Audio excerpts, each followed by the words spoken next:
e que deseja acompanhar o texto bíblico, nós vamos ler em Neemias, capítulo 6. E a palavra que o Senhor concede hoje ao meu coração para falar para vocês, o título é Desafios que, com a graça do Senhor nosso Deus, nós devemos e podemos superá-los. Louvado seja o nome do Senhor. E eu quero ler aqui Neemias capítulo 6, versículo 1 ao versículo 4. Assim está escrito: Sucedeu mais que, ouvindo Sambalate, Tobias, Gesem, o arábio e o resto dos nossos inimigos, que eu tinha edificado o muro, o que nele já não havia mais brecha alguma, ainda que até este tempo não tinha posto as portas, nem os portais, Sambalate e Gesem enviaram a dizer: Vem e congreguemo-nos juntamente nas aldeias no vale de Ono. Porém, eles intentavam me fazer o mal.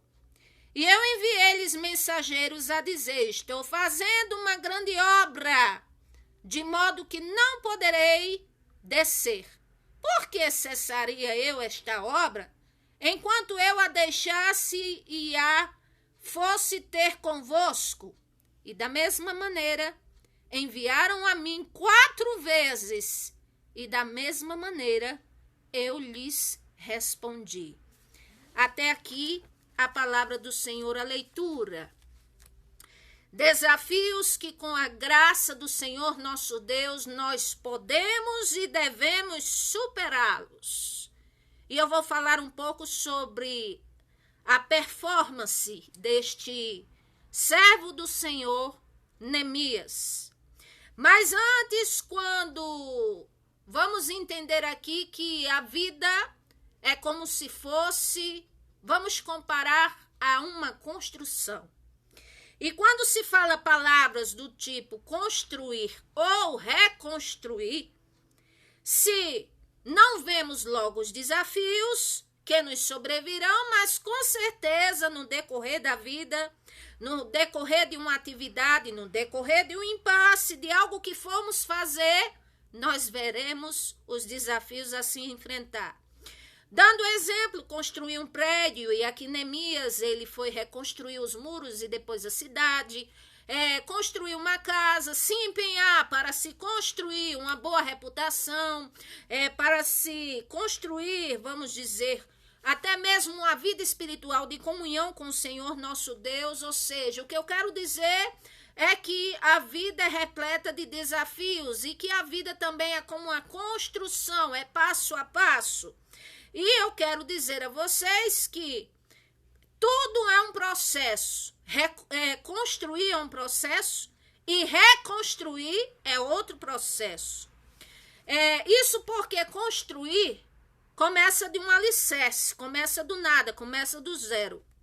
E reconstruir implica dizer que, no mínimo, é reparar bem os danos e ter de enfrentar a lembrança de um dano ou prejuízo que se passou e que levou àquela situação de ruínas, e ter que se munir de disposição, de força, de coragem, de determinação, para que este objetivo de reconstruir, seja a vida principalmente, seja alcançado. Imagine, aqui Neemias ele teve que lidar com a situação de muro quebrado, casas, o povo em opróbrio, aquela destruição toda, o povo naquela situação de desencorajamento. Imagine nós hoje. Nós temos que lidar muitas vezes, se não é muro quebrado, é a vida quebrada, danos emocionais, baixa estima, relacionamentos quebrados, famílias rachadas, destroçadas, sentimentos de receio, de como recomeçar, ou o que fazer da vida. Quantas pessoas estão sofrendo e se sentem perdidas? Quantas pessoas, além de estarem sofrendo, veem problemas e dificuldades na frente delas. E elas não sabem o que fazer. E quando tem pessoas que quando se depara com um problema, ou elas param e ficam sem saber o que fazer, se resignando e dizendo assim, bom, não vai mudar mesmo, não adianta eu sair do lugar. Outros se deixam ser mais limitados ainda com os desafios, ou seja, ao invés de se levantar para resolver, aí é que fica deprimida, aí é que fica triste, aí é que fica angustiada com as questões, e eu não tiro a razão de tristeza de ninguém, mas o que eu quero passar para vocês é que Neemias, ele foi um tipo de pessoa que, ao ouvir dos remanescentes do seu povo, que as notícias do país, da cidade, o qual ele vinha, estava em opróbrio, o desprezo era grande, a miséria e a tristeza estavam ali, e as portas queimadas na cidade, que está escrito no capítulo 1 de Neemias. Então, o capítulo, versículo 3 em diante. Então, a atitude desse simples copeiro do rei, que não tinha, humanamente falando, nada favorável, vamos dizer, para ele fazer uma tarefa tão grande a qual ele fez.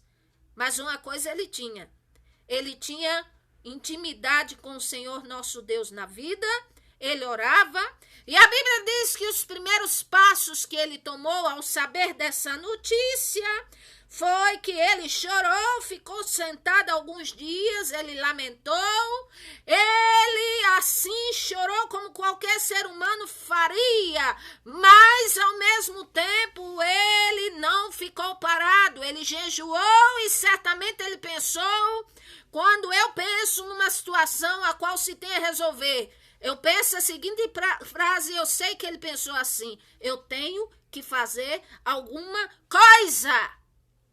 E ali mesmo ele começou. Ele jejuou, ele orou ao Senhor, ele expôs a confissão dos pecados do povo e dizendo, sim, Senhor, eu reconheço que tudo isso aconteceu por causa dos pecados do povo. Senhor, é verdade, eu reconheço, eu incluo a mim mesmo. É só ler o capítulo 1 de Neemias. E para ele enfrentar e vencer os desafios que ele sabia que vinham sobre o caminho, mas ele, para enfrentar esses desafios, o que é que ele fez? Primeiro passo, no exemplo de Neemias, nós vemos 4 pontos que podemos entender de como enfrentar os desafios na vida com a graça do Senhor nosso Deus e superá-los. Primeiro, é depender da direção do Senhor Jesus Cristo para tudo nessa vida. Quem for ler o livro de Neemias inteiro, vai perceber que ele passou por grandes desafios. E para começar, ele sempre orava ao Senhor. Em cada passo que ele ia dar, ele orava. Em cada forma que ele fosse agir, ele orava antes. Até parece que para alguns é um fanatismo dizer assim, tudo tem que estar se orando. Se quiser ter êxito, esse é um ponto, esteja orando. Agora o segredo de orar é porque existem orações que aos ouvidos do Senhor é agradável e ele responde, e tem outras orações que a pessoa ora e o Senhor não responde. Aí é que é. Então, Neemias orava e o Senhor dava direção a ele. Por quê? Por quê? Porque ele era humilde quando ele orava. Ele orava pedindo a vontade do Senhor. Quando ele foi falar com o rei para pedir permissão para ir ao seu lugar de origem, para reconstruir os muros, para fazer alguma coisa. Imagine um copeiro. Mas ele teve essa coragem. ele teve essa determinação, ele dentro de si, ele não podia aguentar em saber que a sua cidade estava em opróbrio, ele na mente dele estava assim, eu tenho que fazer alguma coisa, e o primeiro passo que ele tinha que fazer era falar com o rei, e na oração dele ele orou ao Senhor, no capítulo 1, e ele diz assim, Senhor, me faz prosperar no êxito, me faz ter êxito no que eu vou fazer, Senhor, me dá graça perante este homem, ou seja, ele estava dizendo, Senhor, dá-me graça, me favorece para que o rei da Pérsia, que era Artaxerxes, ele venha assim abrir o coração, e ali ele venceu os temores para falar com o rei. Ou seja, quando ele era copeiro, foi servir o vinho ao rei, o rei olhou para ele no capítulo 2 e disse assim, versículo 2, o que é que está acontecendo com você? Por que é que você está tão triste, Neemias, no seu semblante? O que é que está acontecendo? A Bíblia diz que ele não encheu o peito de coragem, não. A Bíblia fala que ele teve temores. Ele ficou com receio, mas ele teve a coragem de falar. E dizer, ó rei, viva para sempre, mas como pode eu? Neemias, o seu copeiro, está alegre, está feliz, sabendo que a minha cidade de origem, onde meus pais foram enterrados, está em opróbrio, está em miséria, as paredes, está tudo lá queimado, os sobreviventes estão lá, sem ânimo algum para fazer nada, o que é que o senhor acha? Eu estou triste com eles. E aí o rei olha e diz assim, e o que é que pode ser feito? E o que seria? E ali imediatamente Neemias orou. Quando o rei disse assim, pede agora o que você quer, a Bíblia diz, no capítulo 2, versículo 4 de Neemias, que ele imediatamente ligou a sua mente ao Senhor nosso Deus e disse, olha, se é do agrado do rei, e se é certo que eu vou pedir, eu peço-te que o Senhor permita que me envie ajudar para que eu vá e edifique a cidade e ali venha edificar, construir essa cidade. E a rainha que estava junto disse, e quando vai ser a tua viagem? Quando é que você vai voltar? E ele disse assim, olha, eu não sei, mas é um certo tempo, mas se agradar o rei, que me dê cartas para que eu fale com os governantes, que me dê a permissão de ir. E foi dada a permissão para ele ir. Então, nós vemos que, para termos direção na vida, do que fazer, de onde entrar, que lugar ir, a quem procurar, como começar, se eu quero ter uma direção certa, eu preciso buscar a presença do Senhor em oração. E dizer, Senhor, me mostre, me ajude. Senhor, por favor, me mostre a direção. Eu não quero dar um passo impulsivamente. Eu não quero dar um passo e ser enganado e entrar em laço. Senhor, me ajude. A minha vida está difícil, mas eu sei que o Senhor tem poder para mudar tudo. Mas se depender de mim para fazer alguma coisa, então não deixe eu agir sozinha, sozinho, mas que o Senhor venha me ajudar. Então, Neemias, ele pediu ao Senhor, em cada passo da vida ele orava, para falar com o rei, ele orou. O rei, quando fez a pergunta, ele também orou, se ligou com o Senhor. Quando ele chegou em Judá para reunir o povo, para os encorajar, para eles construírem, ele teve que orar nas ameaças, nas oposições dos inimigos. E ele orou ao Senhor para o bem dele e pelo bem de todos. Aí eu pergunto, como eu consigo a direção do Senhor em tudo que eu for fazer? Orando e dizendo assim, Senhor, seja feito a tua vontade. Senhor, por mais que eu queira uma coisa, mas se não é a tua vontade, então que o Senhor não me deixe confundido, que o Senhor intervenha, que o Senhor não deixe.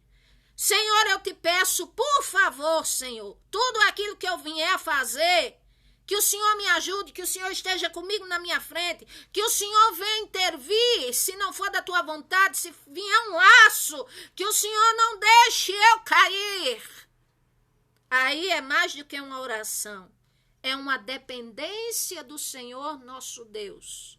Eu estou mostrando que, além de eu estar orando, eu estou dependendo dele, para que ele me ajude, não me deixe me afundar, não me deixe enganada nem confundida. Vocês se lembram de Jabes, que orou ao Senhor e foi bem sucedido? Vamos nos lembrar de Davi, que até nas guerras ele consultava ao Senhor e dizia: Senhor, é da tua vontade que eu vá e ali destrua os amalequitas, o que é que eu faço? Senhor, é da tua vontade isso, é da tua vontade aquilo. Quer dizer, os servos do Senhor oram para pedir direção ao Senhor. E Neemias é um exemplo daquele tipo de pessoa que tudo que ele ia fazer, ele orava ao Senhor e pedia direção e era bem sucedido em cada passo que ele dava. Era tipo um degrau de escada que ele ia subindo. Cada passo que ele dava, e o Senhor confirmava. Porque a Bíblia diz que os passos de um homem bom são confirmados pelo Senhor.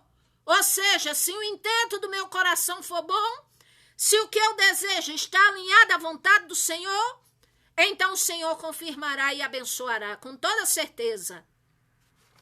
Passo número 2, o que eu faço para poder, louvado seja o nome do Senhor, enfrentar os desafios com a graça do Senhor nosso Deus em minha vida e superá-los?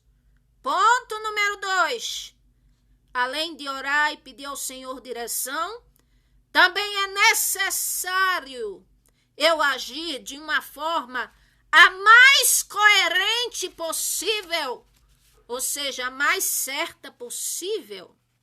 Porque não adianta eu orar tanto, eu chorar tanto, e daqui a pouco me levanto e vou agir errado. Vai estar invalidando o que eu fiz de bom. O que é que a Bíblia ensina? Orai e vigiai.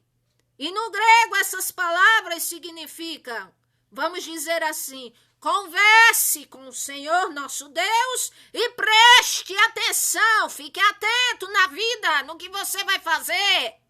Então isso significa orar e vigiar. Então Neemias falou com o rei Artaxerxes na hora certa. Da maneira certa, disse: ó rei, vive para sempre. Ou seja, ele respeitou a autoridade. E disse assim: olha, se é do seu agrado, se o Senhor permitir, eu gostaria de ir à minha cidade reedificar, reconstruir lá, porque o meu coração não está suportando eu saber que aonde os meus pais morreram, o povo está lá em miséria, tudo para morrer também, e a cidade queimada. Eu estou nessa situação, o Senhor permite eu ir? Então ele agiu na hora certa, falou na hora certa, usou as palavras certas.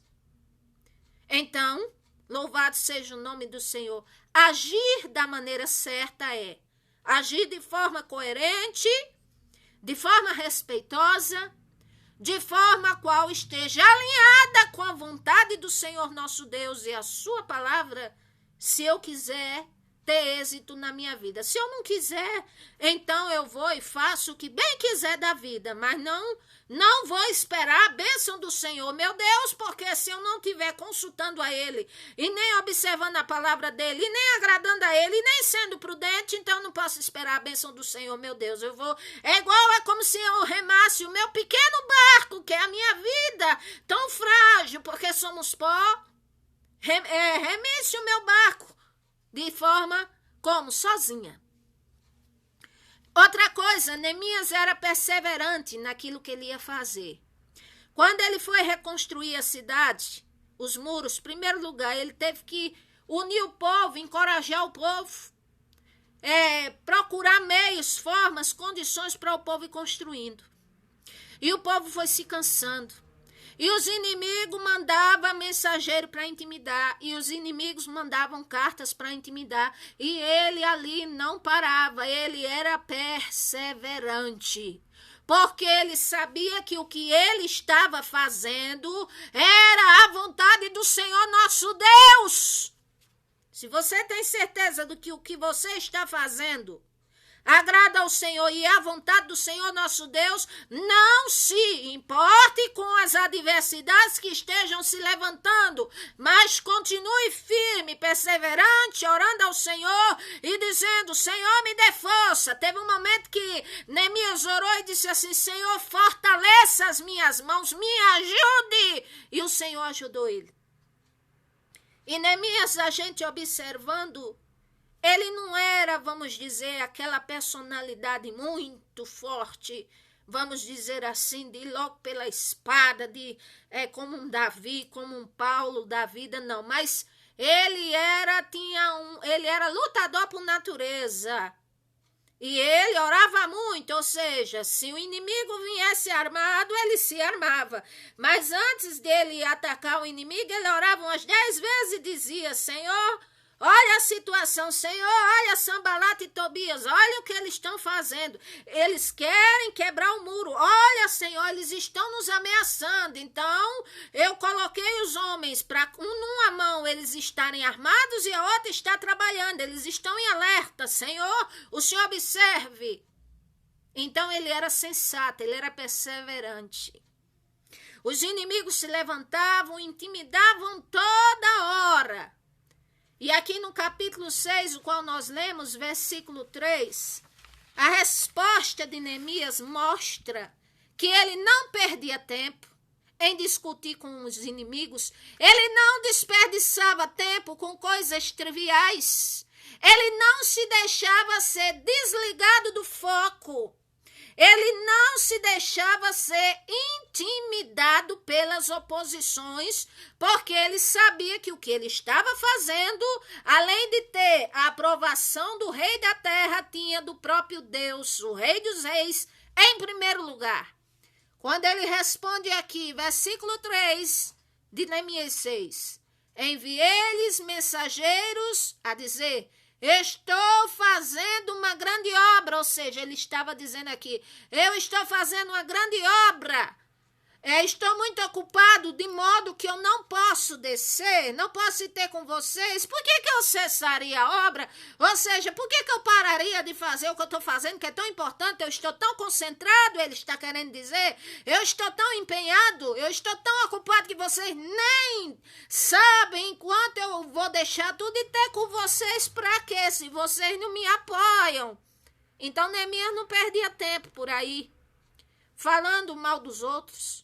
Ele não perdia tempo por aí, vamos dizer, para ter treta com os outros. Ele não perdia tempo com coisas triviais. Ele não desperdiçava tempo. Ele trabalhava, ele se empenhava pelo bem. Ele se empenhava por todos. E a obra que ele fez, o Senhor usou para fazer uma grande obra, porque além de reconstruir os muros, ele reconstruiu a cidade, ele foi um reformador, vamos dizer, espiritual, ou seja, estabeleceu levitas, estabeleceu sacerdotes, e ali até se tornar tipo o governante daquela cidade. Então grande foi a obra que esse homem fez, e ele era um copeiro. Mas ele tinha um Senhor na vida. Quem tem o Senhor na vida, tem comunhão com o Senhor, tem tudo. Louvado seja o nome do Senhor. Outra coisa, Neemias não baixava a guarda. Ou seja, a gente não vê ele oscilar no propósito. A gente não vê, lendo o livro de Neemias, ele duvidar se o Senhor estava com ele, se não estava. Se estava certo o que ele estava fazendo ou se não estava. Ele sempre estava alerta e ele lutava da maneira certa. Lutava em quê? Lutava para encorajar o povo. Lutava em quê? Lutava em oração. Lutou para construir e concluir a obra. Lutou ainda mais para conduzir o povo para o Senhor, para que o povo tivesse fé, para que o povo cresça no Senhor. Ele lutou para estabelecer a ordem naquele lugar. Ele lutou para reorganizar o seu povo. Ele lutou, além da construção, vamos dizer, da infraestrutura da cidade, ele lutou para que a cidade fosse restabelecida espiritualmente. Olha que causa nobre. E aí nos faz refletir, as causas pelas quais Neemias lutou eram causas nobres e justas. E nós estamos lutando pelo quê? Você individualmente está lutando pelo quê? Às vezes nós não notamos que algumas vezes podemos estar lutando para tomar o que é o do próximo, para obter vantagens. E ainda esperar a bênção do Senhor nosso Deus. E o Senhor nosso Deus, por acaso, Ele vai conceder uma coisa dessa? De maneira nenhuma. Ninguém se barganha com o Senhor nosso Deus. O que estamos lutando? Você está lutando pelo quê? É pelo seu casamento? É pela sua família? Pelo seu emprego? É pela sua própria vida para sobreviver? É para ter uma melhoria de vida? Louvado seja o nome do Senhor. Agora eu quero dizer, lute da forma certa, honestamente. Louvado seja o nome do Senhor. E sabendo ainda, quando se fala de luta, tem gente que se imune, se arma contra outros. E a Bíblia diz que a nossa luta não é contra carne e sangue, mas é contra o mal. O ser humano tem a responsabilidade? Tem. Mas eu quero dizer que a nossa luta não é de carne e sangue, não é arrancando um pedaço do outro, não é lutando um contra o outro. É contra o mal. Louvado seja o nome do Senhor. A nossa luta, ela é contra o mal e é também lutar para entrar na porta estreita da salvação. Porfiai. Então nós temos que, às vezes, reavaliar os nossos princípios e pelo que estamos lutando, se vale a pena. E se o que estamos lutando é louvável, agrada ao Senhor, está na sua palavra, ou se vai contra os princípios do Senhor. Porque se ir contra os princípios do Senhor, e principalmente se eu souber que vai contra os princípios do Senhor, então eu posso esperar que de repente o Senhor ele pode se zangar com a minha alma e assim pode me punir pela minha infração. Terceiro ponto, para eu enfrentar os desafios com a graça do Senhor nosso Deus. Não é sozinhos, é com o Senhor nosso Deus, com a ajuda do Divino Espírito Santo. Para eu enfrentar e superar os desafios, é necessário eu procurar ter uma visão espiritual. As pessoas às vezes dizem assim, eu quero uma visão de águia. Muito bem. A águia enxerga excelentemente do alto do penhasco. Ela enxerga até 3, 5 metros de profundidade na água, uma caça fresca para poder comer. É verdade. Mas eu quero dizer que a visão proveniente do Espírito Santo é muito transcendente e é infalível. Transcende a da águia tantas vezes mais. Porque a visão do Espírito Santo é enxergar além. É enxergar o que está por trás de uma situação. É enxergar na profundidade, é ter um discernimento do alto para distinguir o bem e o mal, o santo e o profano, o lícito e o ilícito, para saber distinguir a verdade da falsidade, enxergar o laço do inimigo. Neemias tinha esse discernimento. Quando os inimigos mandavam carta para intimidar ele dizia, em outras palavras, eu sei o que é que eles estão querendo. Eles querem aqui destruir tudo. Mas ele orava. E ele cria que o Senhor ia ajudá-lo e ajudou mesmo.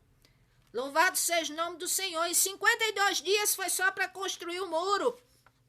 Mas faltavam as casas, a cidade, estabelecer espiritualmente. E Neemias teve esse discernimento. Olha o que ele diz aqui no capítulo 7, versículo 1. Sucedeu mais que depois que o muro for edificado, eu levantei as portas e foram estabelecidos os porteiros, os cantores, os levitas, e nomeei a Anani, meu irmão, e a Ananias, maioral da fortaleza sobre Jerusalém, porque era homem fiel e temente ao Senhor nosso Deus, mais do que muitos.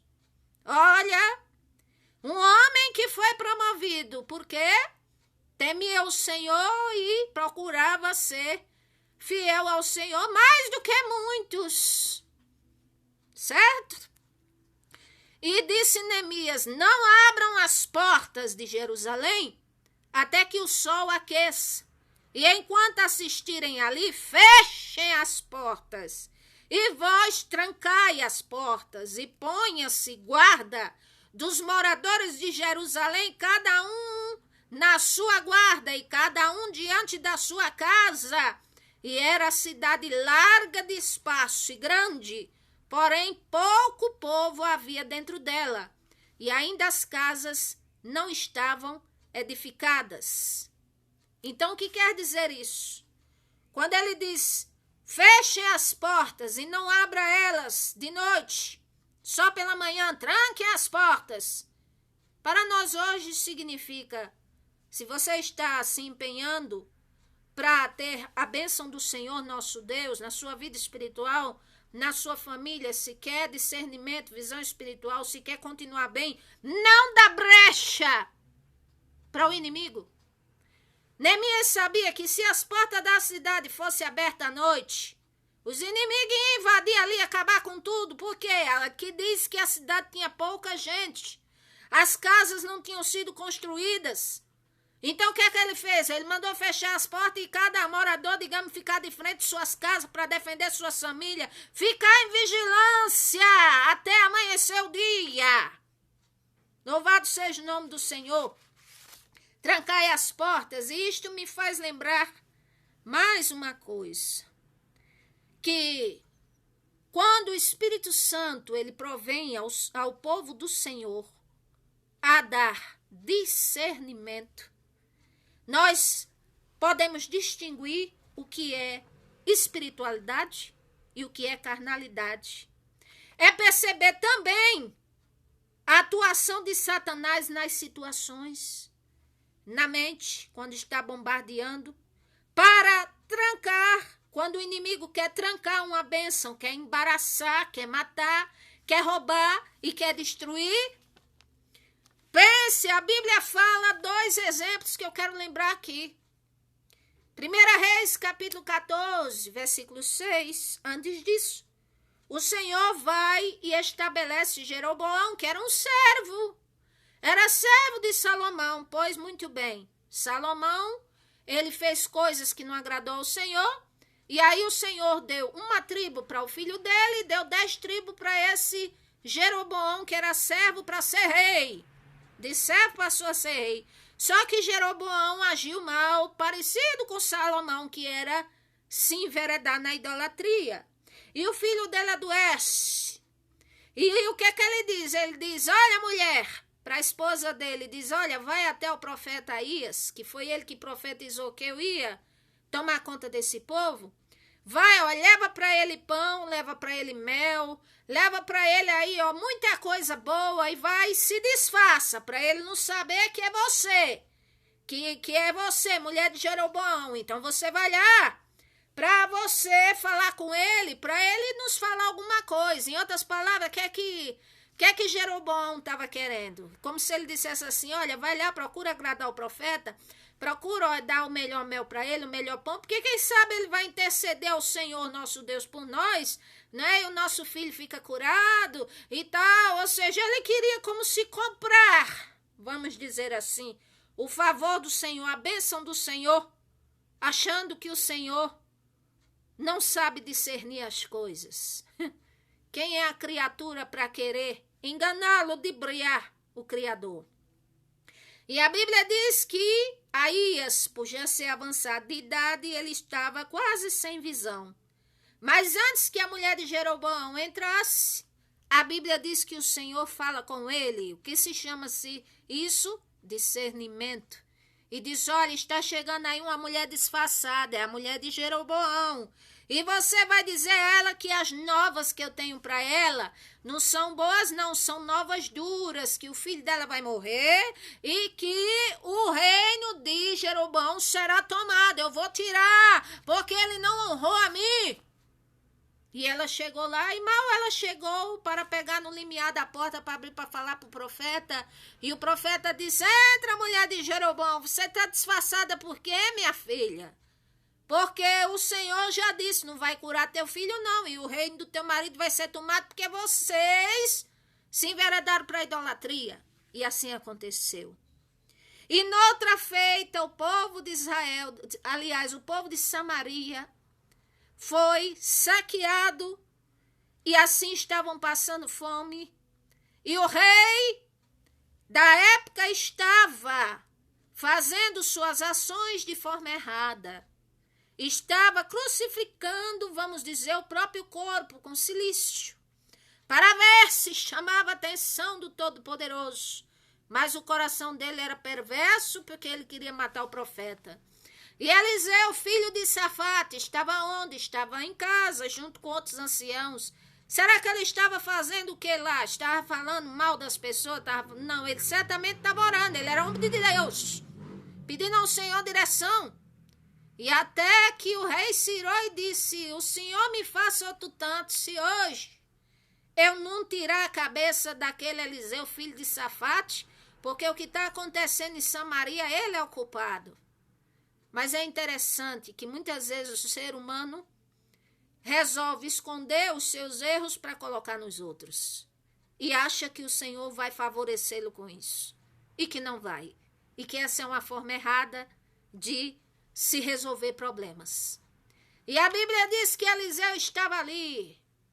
E o Senhor vai dar discernimento a ele. E depressa ele diz aos anciãos: tranquem a porta, porque está vindo o assassino e o seu senhor atrás, que era o rei. Tranquem a porta.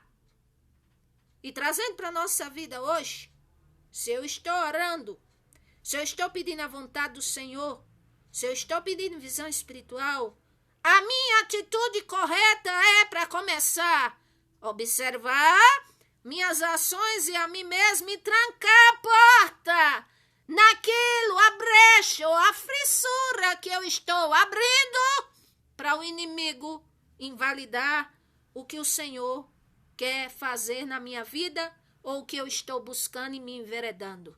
Eu não posso esquecer também de que visão espiritual, nela deve estar imbuído também o que eu penso, como sou e como estou agindo. Porque se eu faço tudo correto, mas dentro de mim eu não ajo, o meu coração não agrada ao Senhor, então isso não passa de religiosidade. Os fariseus faziam isso demais. Mas queriam matar o Senhor Jesus e o Senhor Jesus olhava para eles e dizia: por isso que vocês são filhos do inferno 2 vezes mais. Porque vocês sabem a vontade do Pai e vocês não fazem. Porque vocês sabem o que é para fazer e não fazem. Vocês fazem os ritos que é para se fazer, vocês dão oferta do coentro, de tudo que vocês fazem, mas vocês, o coração de vocês são igual sepulcro caiado, porque vocês não agradam ao Pai. Então, por isso que nós não devemos esquecer de analisar nossas próprias ações, porque se eu fizer conforme a vontade do Senhor, quem vai ser abençoado sou eu. Se eu fizer conforme a vontade do Senhor, a coisa certa, então o bem do Senhor vai fluir. É para mim, é para o meu lado, é a plantação. Se eu plantar melancia, eu vou colher melancia. Se eu plantar o que é bom, eu vou colher o que é bom. Mas se eu plantar o que é mau, o Senhor disse que com o perverso ele é indomável, ou seja, não tem acorde nem perdoe. É pior ainda a minha colheita. Que o Senhor me ajude. E em quarto ponto, para nós sobrevivermos aos desafios com a graça do Senhor nosso Deus, é eu atentar, observar o que está sendo urgente. Urgente de quê? O que é que o Senhor Deus quer para mim? Refletir minha vida, refletir tudo o que está acontecendo, refletir como eu estou, o que eu estou fazendo, quem sou, se minhas ações, meus pensamentos, se meu interior, se minhas atitudes estão agradando ao Senhor. E ter cuidado, para não cair no sono da indolência, como fala Romanos 14, versículo 11, vamos despertar, meu povo, minha gente, vamos procurar o caminho da luz, que é o Senhor Jesus Cristo, vamos nos aproximar dele, como diz Romanos 12, não se conforme, não aceite, não procure se adequar ao sistema desse século, que é regido por Satanás. Mas antes vamos renovar a nossa mente, a cada dia, buscar as coisas lá de cima, do alto, para entendermos qual é a boa, perfeita e agradável vontade do Senhor nosso Deus. Vamos analisar se somos verdadeiramente convertidos ou convencidos. Se estamos mesmo no caminho da fé ou se não é que já estamos reprovados. 2 Coríntios, capítulo 13, versículo 5. É termos consciência de uma coisa urgente, de quê? De que Satanás anda ganhando bastante espaço, bastante terreno ultimamente. Anda ganhando muito espaço, muito terreno, atuando em muitos lugares, atuando contra muitas pessoas, atuando, destruindo, matando, roubando, fazendo coisas terríveis que nem precisa eu narrar, porque já tem os jornais, tem os meios de comunicação. Quem quiser saber é só assistir. A notícia boa, ela está escassa. E eu quero dizer a vocês, a diversidade de males está acontecendo. E isso deixa o meu coração muito contristado, muito triste. E além disso, Satanás, ele se aproveita, se utiliza da nossa sensibilidade, do abatimento espiritual, do abatimento emocional de tantas pessoas. O inimigo se aproveita. E nós precisamos ter tempo, lutar para termos uma devocional com o Senhor nosso Deus, com a família. Põe ordem à nossa casa, porque não sabemos o amanhã. Põe ordem à casa significa resolver as minhas pendências, pelo menos as que eu posso resolver, porque o mundo está mais estável do que nunca. Observar urgentemente o quê? Que Satanás anda mesclando a vida cristã com a atratividade das coisas do mundo. E a Bíblia diz que aquele que é mais amigo das coisas do mundo do que do Senhor, ele se autoconstitui, se levanta, nem precisa Satanás se levantar, a pessoa já se declara, vamos dizer, mesmo sem saber, ou fazendo de conta que não sabe, que é um inimigo do Senhor, porque está, vamos dizer, entranhado, entrelaçado, embaraçado, arraigado no coração as coisas do mundo. Temos que observar urgentemente mais uma coisa, que Satanás tem bastante ira, a Bíblia diz, o tempo dele é pouco, está fazendo muito estrago, e infelizmente, eu encerro esse vídeo dizendo que estamos vivendo uma geração de cristãos, a qual eu ainda vi um pouco de pessoas cheias do Espírito Santo, de maravilhas na igreja, no meio do povo de Deus, mas infelizmente hoje, diante de tanta coisa, eu nunca vi uma geração tão desprovida da comunhão com o Senhor. Então vamos atentar para isso, porque isso é urgente. Isso compromete nossa vida, isso compromete tudo em nossa vida, nossa família, a salvação, compromete tudo! Se estivermos desprovidos da comunhão com o Senhor, o que faremos da vida? Vamos viver ela aleatoriamente e depois ser como o rico e o Lázaro? Que o rico teve algum bem na vida, mas depois foi desprovido de estar com o Senhor nosso Deus no paraíso, foi para o inferno. Que o Senhor nos ajude. Neemias, ele foi firme até o fim da obra. Louvado seja o nome do Senhor. Lutou, perseverou, orou, insistiu, persistiu e o Senhor o ajudou. E eu termino dizendo as palavras que o Senhor disse a Josué. O Senhor disse a ele: seja forte e corajoso, não temas nem te espantes, eu sou o teu Deus. E medita na minha palavra de dia e de noite, e tenha o cuidado de fazer tudo quanto nela está escrito. Então você fará prosperar o seu caminho e será bem-sucedido. O Senhor disse a Josué, e a palavra do Senhor, não importa quantas gerações atravessaram ou que irão atravessar, é válida para aquele que crê. É válida.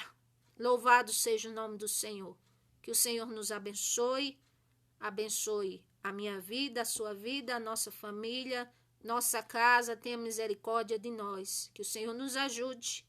Amém. E graças ao Senhor nosso Deus.